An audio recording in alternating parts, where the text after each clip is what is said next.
Hello and welcome back to the Chronicles of a Gooner, the Arsenal podcast brought to you by 90 Min. As ever, I'm your host, Symeou, and on this edition, I'm delighted to be joined by two special guests. First of all, from across the pond, the lovely Jess is back with us. Jess, how are you? I'm good. I can't complain. Thank you for having me. No problem. The pleasure is all ours. And of course, joining us, he's probably got to get to bed soon because he's got an 8 a.m. show to crack on with. But Tom Canton from the Gooner Talk TV is with us. How are you, Tom? Yeah, good. I feel like I should have worn a hat. I feel like I'm missing out. I don't know. I don't want to speak for Jess, but the reason I'm wearing a hat is because I couldn't be bothered to sort out my hair. Is the honest truth. Same. Neither could I, but I just put it on show. Yours is nice and short, so you can get away with it, mate. Yeah. Right. Let's crack on because we've already put out a couple of podcasts today, but of course, some news emerged this afternoon. A report from the Telegraph in which they claim that Arsenal are interested in Chelsea's Tammy Abraham. Now, it's understood that Tammy Abraham is basically being offered to anyone and everyone who will have him at the moment because Chelsea, as we know, are in pursuit of Erling Haaland. That is going to be, if they do get that deal done, a very big money signing. And it seems as though they're trying to get some money in from Tammy Abraham, but also let him go because he is going to be very much a bit part player. He was a bit part player under Thomas Tuchel, and it seems as though now is probably the time for Tammy to move on. I'm going to come to you first on this, Jess, because I've never been a massive fan of Tammy Abraham. And so when this thing come out, I kind of raised both my eyebrows and sat back and thought, I'm going to have a look into this guy a little bit more because my opinion of him is not great. And I was trying to, I guess, maybe convince myself that this is a deal I'd like to see Arsenal do. But where do you stand on the interest? Is he somebody you'd like to see join the club? If so, why? If not, why? I'm the exact same. Like whenever, this is actually the second time we've been linked with him. First time is exactly the same as I feel right now. He just is not somebody that I like. You know, he's not the type of striker I am drawn to. You know, he's just not my vibe. You know, that's the way I kind of explain it. But when you do a little bit more digging, you can see that his XG is quite good. He scored a lot of goals from a profile perspective in terms of age and stuff like that. He does kind of fit the bill. So I get why people are like the link. A lot of Arsenal fans are excited about it. They think it's a good deal, you know, but he just doesn't pass my eye test. I think he's kind of clunky, a little clumsy looking. You know, most of the time when I'm watching him, it looks like he's missing a lot of chances. So, you know, it just more depends on, is this what the club really wants, what I want and what the club wants, or it could be two completely different things. It's more about the club than like my personal preferences, you know? So it is what it is. If they like the player and he fits the profile that they really want, then that's cool. But I'm still looking at like, okay, Nketiah's still here, Lacazette's still here. Is it realistic if them two don't leave? I don't think so. 40 million, is that too much? I'm not sure. But he's just not the type of striker that I would like. So I guess to answer your question, no, I don't really want to see him come in. But if that's what the club wants and he fits the bill, then it is what it is, isn't it? Yeah, I guess so. Before I quickly come to Tom, I've got to say apologies if you can hear a lawnmower in the background. It's all, every time I go to a podcast, someone next door to me decides to either let their dog out to bark the neighborhood bloody crazy or mow their lawn at 8 p.m. Who does that? Tom, your initial thoughts on this Tammy Abraham link? We'll put aside maybe how reliable this link is, but what's your opinion of the player, and is he someone that you think fits the bill at Arsenal? I mean, does a striker fit the bill at Arsenal? I suppose is a good question because I'm not sure. And we talked about this with Dan the other day, didn't we? About kind of the likelihood or the need for Arsenal to really go out and get a striker this summer. We have two £50 million strikers that are very experienced. Is that what you were talking about? Because that's insane. Yeah, I can hear it. Yeah, that's bad. In regards to the kind of the situation with how many strikers we have, it's a really weird age profile because 23 years of age, you think if you bring that through, you've got following Balogun, that's like 19, 20 years of age. If you bring a 23-year-old in, does that block the path of him? When's he going to get those opportunities? Because you can't imagine that both of Aubameyang and Lacazette are going to leave. So immediately you'd imagine they're going to be here for at least a season or two.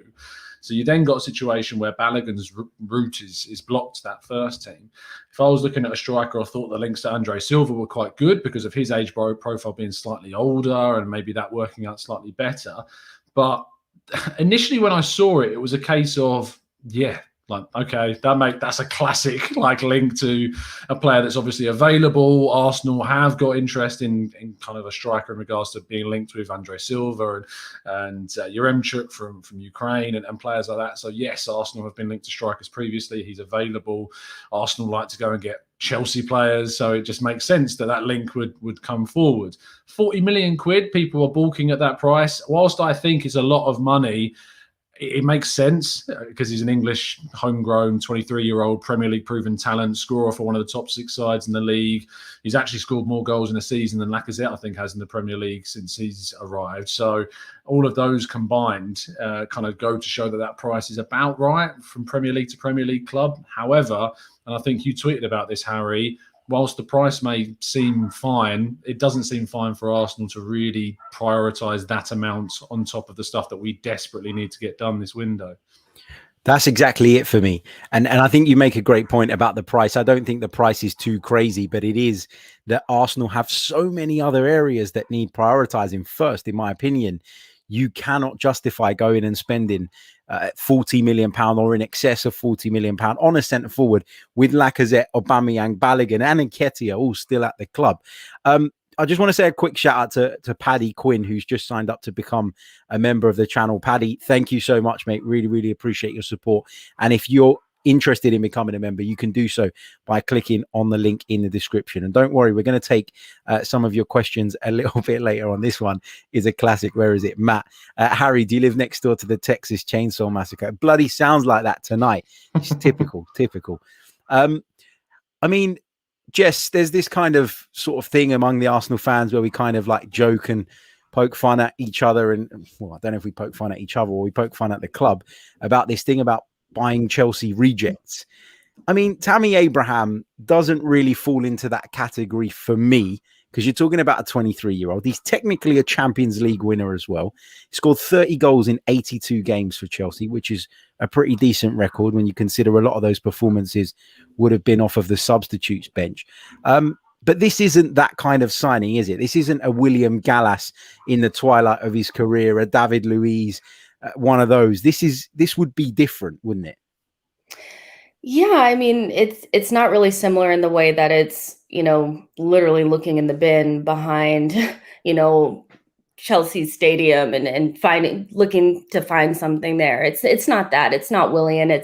He's a younger player, and I think we have to remember that the club doesn't think about it that way. I don't think the club is actively like, okay, well, let's avoid Chelsea players. I think they look for the profile, and if it fits, then they go after the player regardless to where they come from. Like, I really don't think it's like that. So I think, it feels different. I'm not sure if it's reliable or not, but it feels different. And I don't actually have an issue with him being a Chelsea player, really, because it's not like Willian. It's just not, So I think we have to be kind of okay with knowing that some players are going to fit what the club wants, but they may not come from the place that we actually want them to come from. It's really not that deep. And I actually think Arsenal fans perpetuate that whole buying Chelsea players thing and it being like this big and horrible thing. I think it's more us, making that into a bigger deal than it actually really is. Like, Premier League teams trade players all the time because we're usually the only teams that can afford each other's players. So it's really not that big of a deal to me.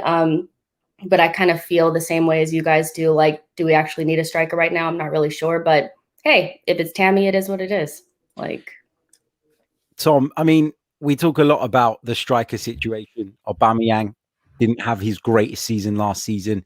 Lacazette, I actually thought had an okay season. But, we're in a weird situation with Lacazette because of his contract position. We know that obviously he's got a year to run on it. What would you be looking to do with Alexander Lacazette now if you were in charge? Because it's one that I'm kind of stuck on. Do you keep hold of him and try and get more out of him this season and hope that he can help us and help some of those young players around him, which he's done so well, to kind of reach their peak and help us as a team move forward?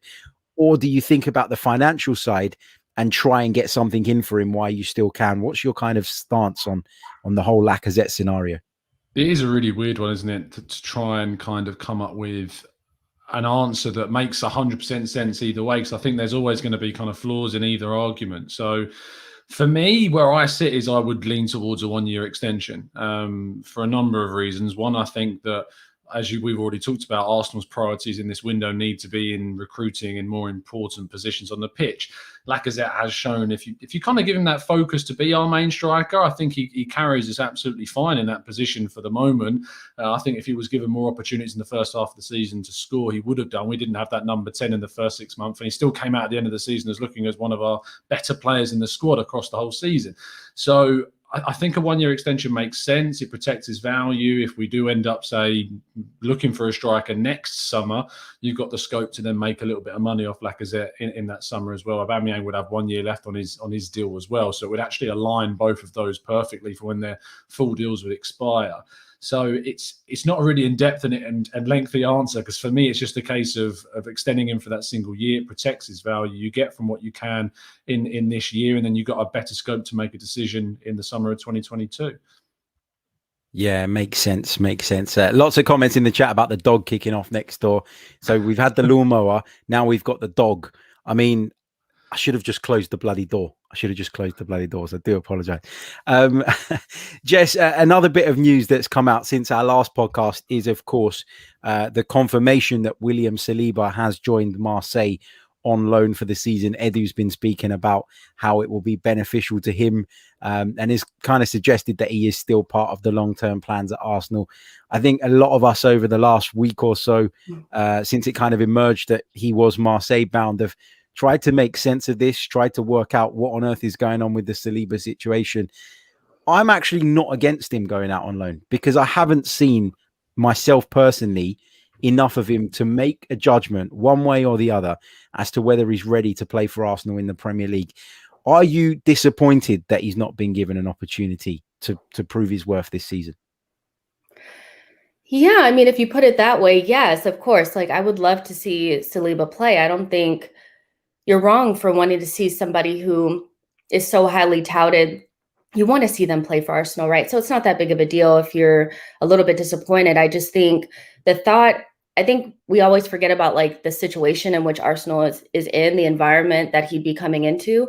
And it's quite different to, like, you know, the situation that Fofana came into, where he had very experienced players around him playing in a back three. Sometimes it's just different, you know, and I just never really bought like the idea that Arteta was going to let Gabriel and Saliba start together. I never bought it. And I didn't actually think it was a good idea for Saliba to sit on our bench. You know, the alternative to him not starting every single game is sitting on our bench, because we don't actually have Europe. So I'm actually okay with him going out on loan.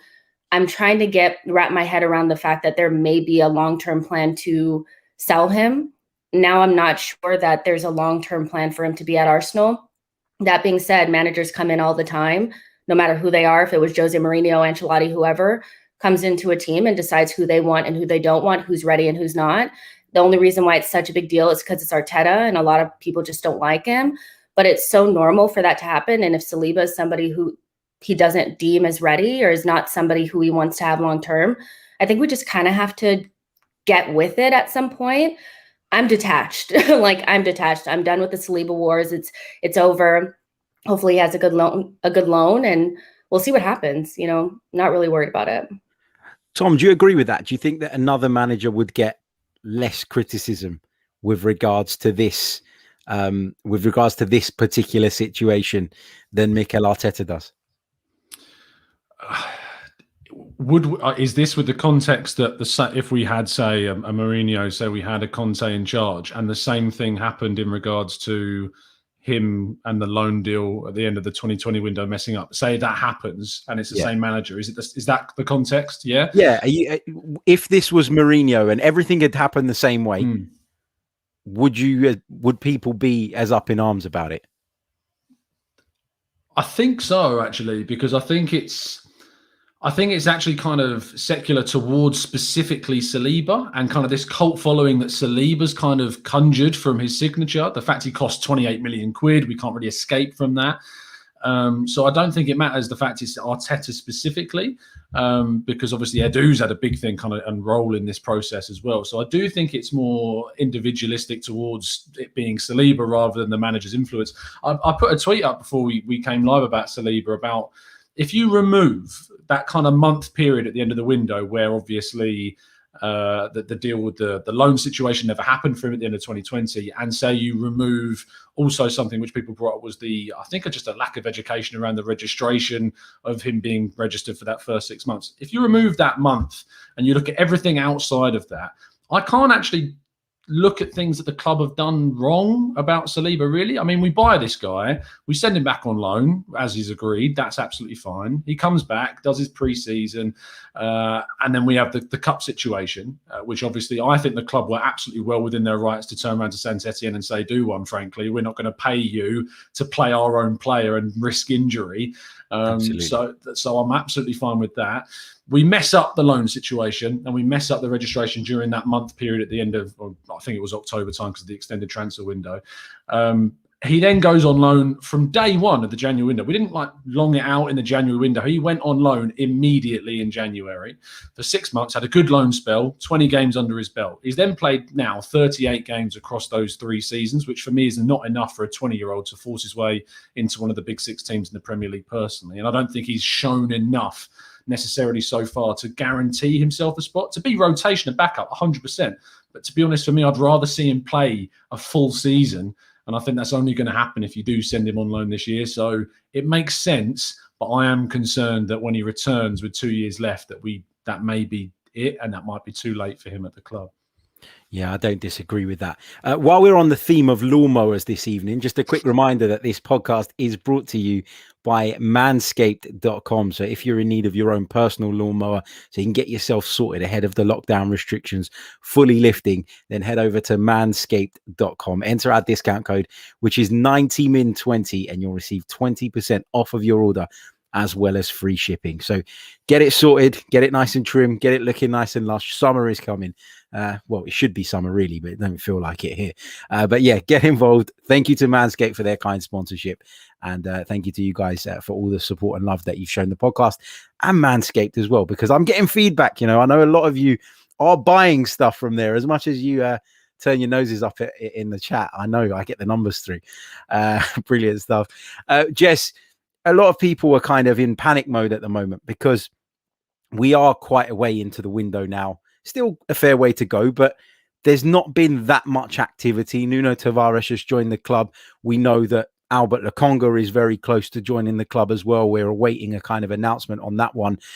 Are you at panic stations yet? Are you worried that Arsenal are running out of time to get all the business that we desperately need to do done?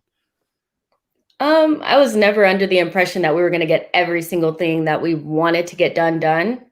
You know, at the beginning of the window, you see all these lists. People have these lists of 10 players that they want to bring in and 10 players that they want to get rid of. Yeah, no, that was never going to happen. Our players are really hard to shift on. The wages, the ages, it's just not a good look, you know. So am I surprised that it's taking as long as it's taking?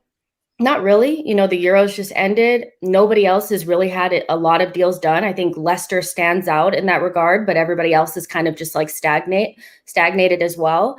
No, I've never really seen a window where a lot of deals get done like right away. Like it's usually like towards the end and people start, you know, getting things done. So I believe that the club is trying to get things done.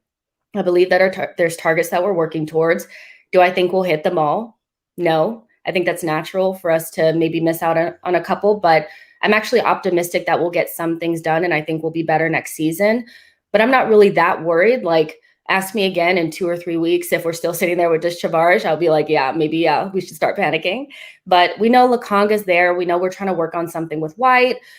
We'll see. We'll see what happens. But I'm not really that worried because it's not like everybody else is like has a bunch of deals going through and we're just sitting there. And we know that they're trying to get things done. So I would say let's just be optimistic, cautiously optimistic, but remember that we're not going to get everything done. It's just unrealistic for Arsenal at this point. Yeah, I agree with that. I'm the same as you. And I know a lot of people have been making the comparison of, well, Manchester United wanted Jadon Sancho. He was at the Euros and they got it done, almost failing to realize that that negotiation, especially between Sancho and Manchester United, was already done from last summer, and it was just a case of sorting out the fee with the club. So that's why that deal has moved along a little bit more swiftly. Tom, I'm going to get your take on where we're at in the transfer window at the moment, but I just want to prompt the guys in the chat. If you haven't done so already, get your questions in the chat. Put a little queue at the beginning so that we can pick them out easily, and I'll put the questions to our brilliant guests. Also, hit the like button if you haven't done so already, and subscribe to the channel if you're new. Tom, I know you're, from talking to you previously, you're quite relaxed at the moment, aren't you, about the transfer window? I'm relaxed in general, beyond just the transfer window. But I think that I'm growing more towards the next stage, which I think is concern. It's not worry or panic. I think the next stage is probably just concern. And I think what Jess says there is right about Lokonga and White. The problem for me with those two is still a backup centre midfielder, a backup left back, which we've signed, and a centre back who I never thought we were going to be going for at the start of the window, are still not those really big key positions that we're all talking about. And that's why I've got that little bit of concern growing, especially with kind of the right back area, because we're not seeing really any links. I don't expect us to see too many links because Hector Bellerin is still here and Cedric's still here, or Chambers is still here. And until we move one of those on, I don't think we will see those links. But then that then bleeds into the concern as to why those players are still here. We should have probably moved on more than we currently have. We've only seen Saliba go so far with Guendouzi and Mavropanos as well.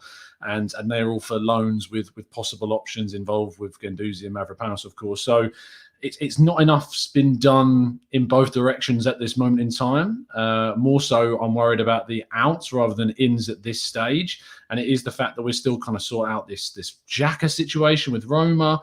And Harry, I'd love to kind of throw a question back to you, because we talked about the other day kind of the situation where, yes, we've got to get all these outs done, and we've got to kind of change the perception of how Arsenal are as a selling club. There's part of me that's reflected on that and gone, we've got so much deadwood. I don't think it's possible to really change the perception with the players that we've currently got. So maybe it is best to try and just, cut our losses, and we literally may earn a fair chunk of a loss on the players that we sell. But then next summer, when we've already moved on all of that deadwood, then we can start to try and build up this change of perception. Do you think that's the right way, or do you think we should be targeted to change it now with certain players that are at the club? It's a tough one, and it ties in nicely actually with a question from Peter Renner, who says, do we just get rid of people for whatever the price just to get them out, even at the expense of the transfer budget? And I think we are in a position where we don't really have much choice. You talk about Granit Xhaka, a lot of people have kind of been a little bit disappointed, myself included, with the amount that we're talking about for Granit Xhaka, largely because of what it's going to cost to replace him. And you're talking about someone who's experienced, who was fit every week, who was a pivotal part of our team last season. Okay, the team wasn't at the level we all hoped it would be. But to replace him, we're talking about maybe Ruben Neves. We're looking at in excess of £30 million to bring him in. So when you're kind of £10 million shy of that in your sale of Granit Xhaka, you do find yourself in a place where you're a bit like, well, we feel like we're getting a dud deal here. The problem is, Tom, like we've said before, is that everybody and their dog knows that Arsenal want to get rid of these players, right? People are not going to come in and throw top dollar at us. And for Arsenal, it's as much about, I think, probably clearing sort of space in the squad in terms of numbers, but also clearing that and cutting that wage bill down is important as well. I think we've just got to accept, to be honest, that we're not going to get the funds in that we want. For a lot of these players. Hector Bellerin is another prime example of a player that we probably went into the window thinking, hey, we might get 15 to 20 million pounds for this guy, and it's just not going to happen. So I think you've just got to cut your losses. I really do, and I'd be interested to get Jess's thoughts on that as well. Cut. I'm in the cut your losses. Like, I just don't see it. I think we tend to maybe ignore the fact that the clubs that are interested in our players are in a place where they're skint. Like, they don't actually have the money that we think our players are worth. And so it's hard for me to see how we would get the money for Granit that we feel like he's worth, how we would get more. I mean, even if you look at the right back market, there are a lot of right backs that are available that are probably just as good, if not just a little bit better than Hector Bellerin, that you can get for less. Like, you know what I mean? So it's difficult, but I just think we have to just cut our losses and just move on. we're not going to be able to turn everything over, get rid of all the dead wood, bring in world-class players, get in the top 4 next season, make sure we develop all our young players. This is a long-term process, and I just feel like we want too much too early. Let's just hope that they can get rid of some of these players that are kind of holding us back and see what we can do. I just think losing some of the weight will help lift the club up just a little bit, even if it's not, we're not able to bring in the funds that we want to bring in the players that we need. I think we just need to just relax a little bit. Like, these players are really hard to move on. So let's just cut the cord. Yeah. Agreed. Another question that comes in from Feradoon, and I get this a lot, and I'm sure you get this quite a bit, Tom, over on your channel as well, is people wondering why it is that we're not ranting and raving and shouting and screaming about Mikel Arteta and where Arsenal currently find themselves.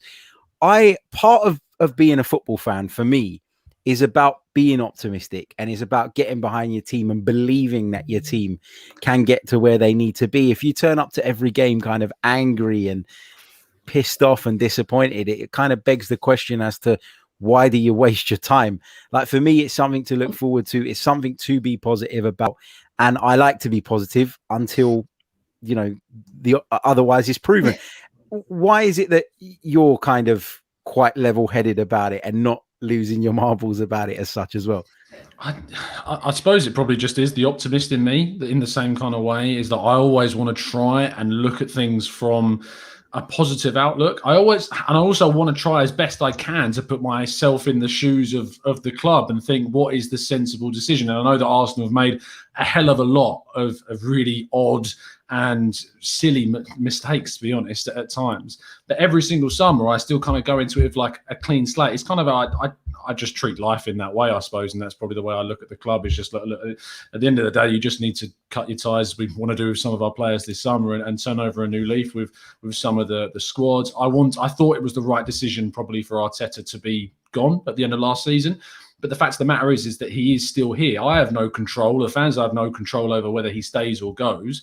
And the fact of the matter is that because he is going to be here, I'm just going to be optimistic about what we might try and see. Because I think whilst I've got a lot of criticism for Arteta's management style and man management and tactics and in-game management, but one of the things I find it difficult to fault is this part of his management is the actual transfer window and identifying targets, because during his tenure, he's made mostly good decisions. I mean, Willian and Runnison aside, you look at the bringing in of Thomas Partey, along with Edu's work as well, of course. We look at what we've won with Gabriel, 2 key positions in centre-back and centre-mid. You go to January, we don't have anything to spend in January. We never spend in January. There's only a couple of windows where we really did go for it. But we brought in a backup goalkeeper, which we desperately needed, and a good one at that.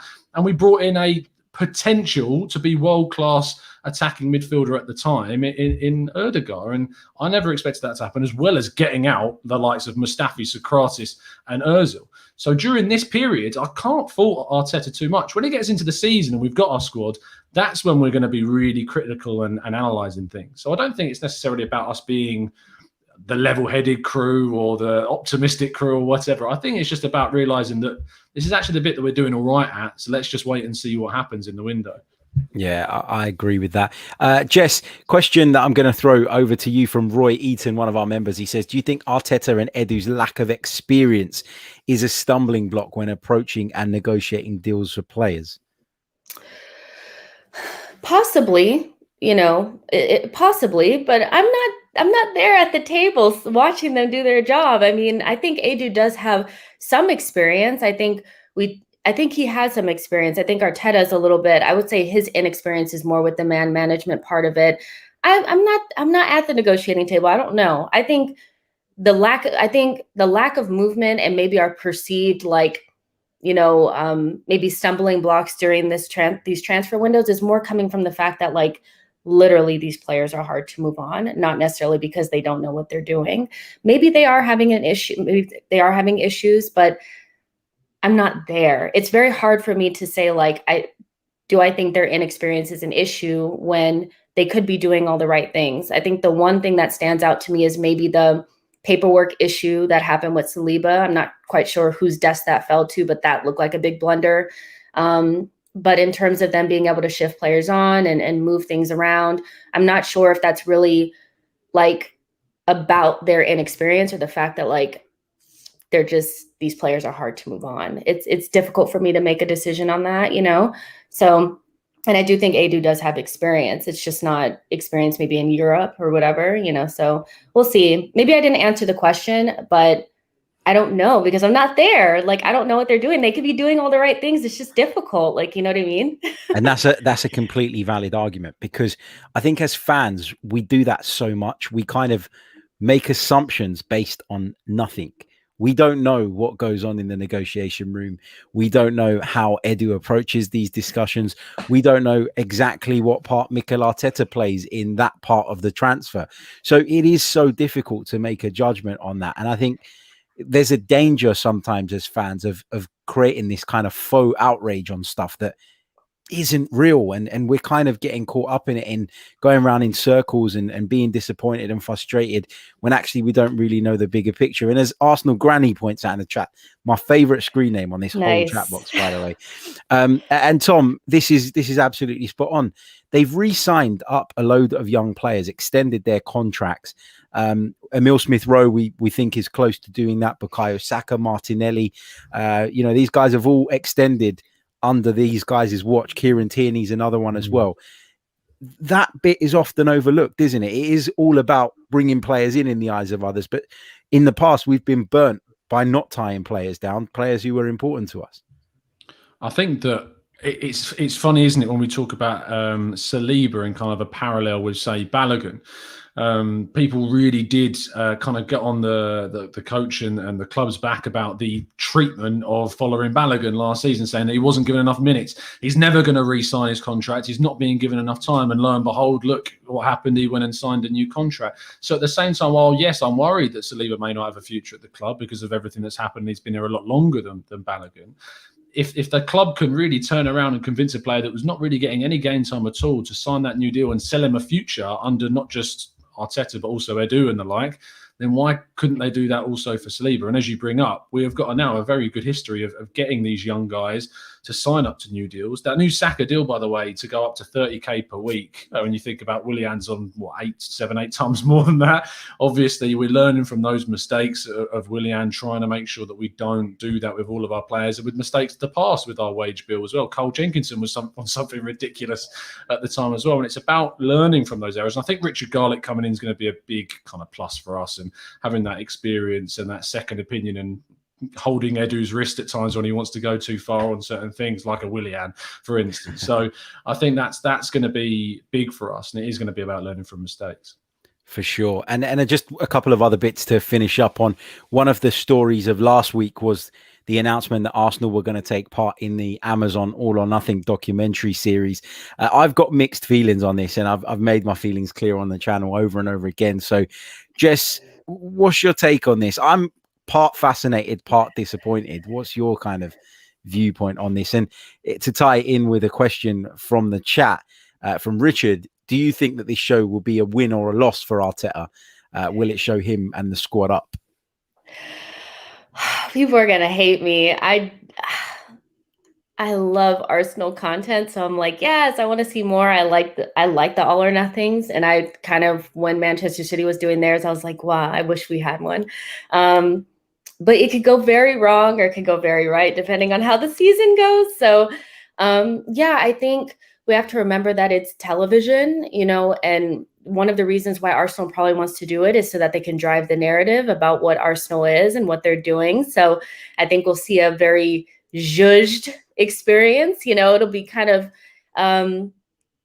reality-like, if that makes sense. Like, I think we'll see the best of certain situations, and they'll only show what they want to show, but what they can't change is the results. If the results are bad, it's going to be what it is. So I am excited about it. I can't lie. I am one of those type of, I will be sitting there watching it.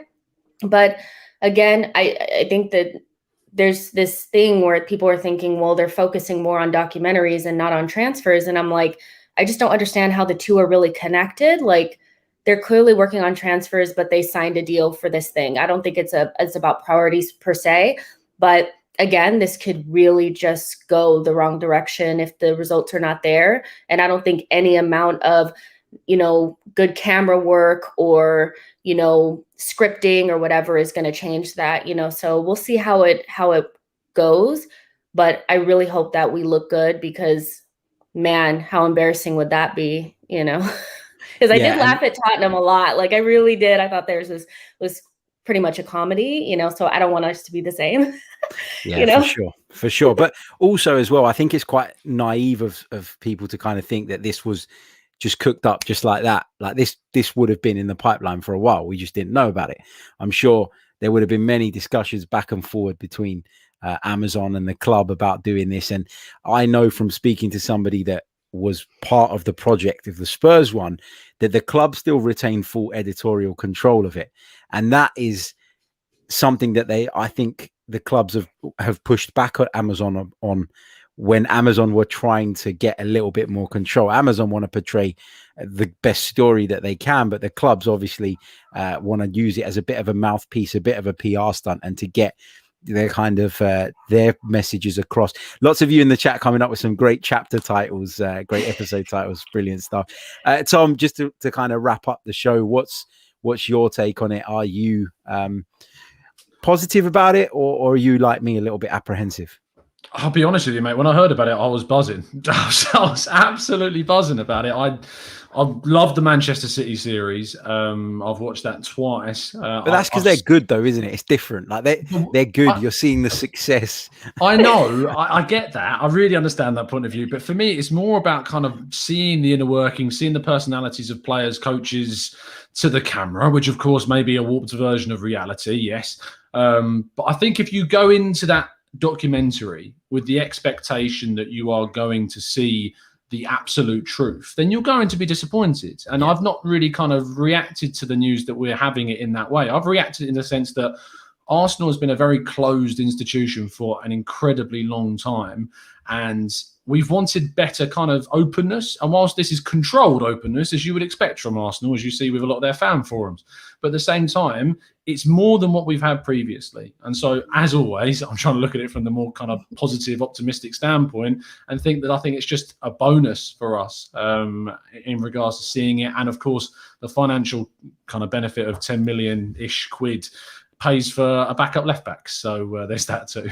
There you go. Maybe it's a bit like the Arsene Wenger book, where everybody, a lot of people were kind of like, oh yeah, he might lift the lid on things that went on at Arsenal. This is going to be great. And it was, I've got to be honest. I bought it. I started reading it. I didn't even finish it. I got bored. I actually got bored. And that is a very sort of kind of similar thing where you kind of have to manage your expectations. Anyone who thinks about it sensibly knows that Arsene Wenger was never going to come out and completely open the doors on everything bad that happened at the club during his time there. It was never going to be the case. So Tom's absolutely spot on. Manage your expectations and you won't be disappointed. Right, we are going to leave it there. Big thank you to my two guests this evening. Jess, how can people follow you and keep up with the brilliant work that you do? Yeah, it's on the screen at It's Just Symeou on Twitter, and She Knows Arsenal. I'll be doing a show at 10 p.m. UK time if you guys want to come around there and talk more about Tammy Abraham. We're just going to talk more about him. So yeah, thank you so much, Harry, for having me on the show. And yeah. Thank you so much for joining us. And that's perfect time for all you Love Island watchers. You got plenty of time to finish up and then head over to Jess. I like Love Island.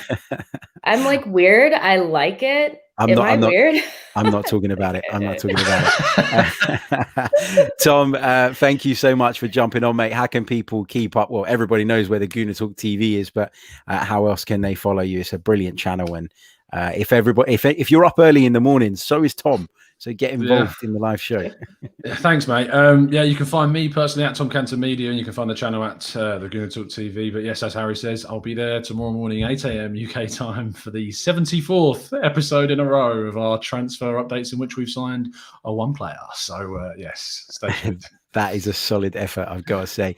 Just a quick reminder, if you haven't done so already, by the time the outro plays, please do hit the like button. Let's try and get up to 100 likes between now and the end of the stream. Don't forget to subscribe to the channel if you're new. And I've got to bring this one up. Harry, what's your type on paper? Absolutely class. The classic line. Absolutely class. Next time I'm going to invite a guest on, I'm going to ask them if they want to go for a chat as well to kind of tie in. By the fire pit. Exactly. There you go. Right, we'll catch you all very soon. Thank you very much. Until next time, take care.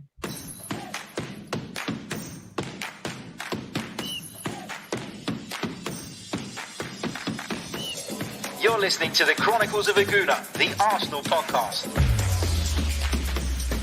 I'm Martin Tyler, and you're listening to Harry Symeou.